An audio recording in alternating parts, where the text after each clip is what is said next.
পবিত্র আশুরা উপলক্ষে আগামী শুক্রবার অনুষ্ঠিতব্য তাজিয়া মিছিলে অস্ত্র সাদৃশ্য সামগ্রী বহন এবং আতশবাজি বা পটকা ফোটানো নিষিদ্ধ করেছে ঢাকা মহানগর পুলিশ ডিএমপি। রোববার ডিএমপি কমিশনার মোসলেউদ্দিন আহমেদ স্বাক্ষরিত এক গণবিজ্ঞপ্তিতে এই নির্দেশনা দেয়া হয়। বিজ্ঞপ্তিতে বলা হয়, অতীতে তাজিয়া মিছিলে কিছু ব্যক্তি দা, ছোরা, বর্ষা, বল্লম, তরবারি ও লাঠি নিয়ে অংশগ্রহণ করে অনাকাঙ্ক্ষিত পরিস্থিতি সৃষ্টি করেছেন, যা জননিরাপত্তার জন্য ঝুঁকিপূর্ণ এবং সাধারণ মানুষের মধ্যে আতঙ্ক তৈরি করে। কোনো প্রকার ধারালো ধাতব বস্তু, দাহ্য পদার্থ, ছুরি, চাকু, লাঠি, ছোরা, তরবারি, বর্ষা, আতশবাজি বা কোনো ধরনের পটকা ব্যবহার সম্পূর্ণভাবে নিষিদ্ধ থাকবে।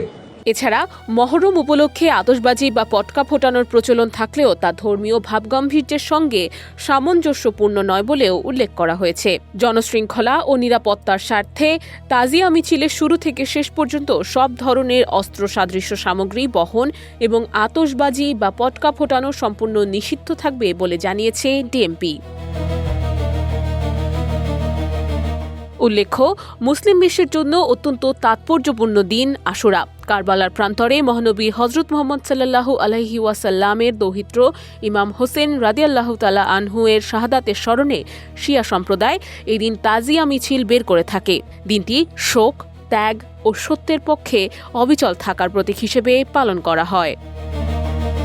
নুসরাত অনন্যা, ডেস্ক রিপোর্ট, এদিন।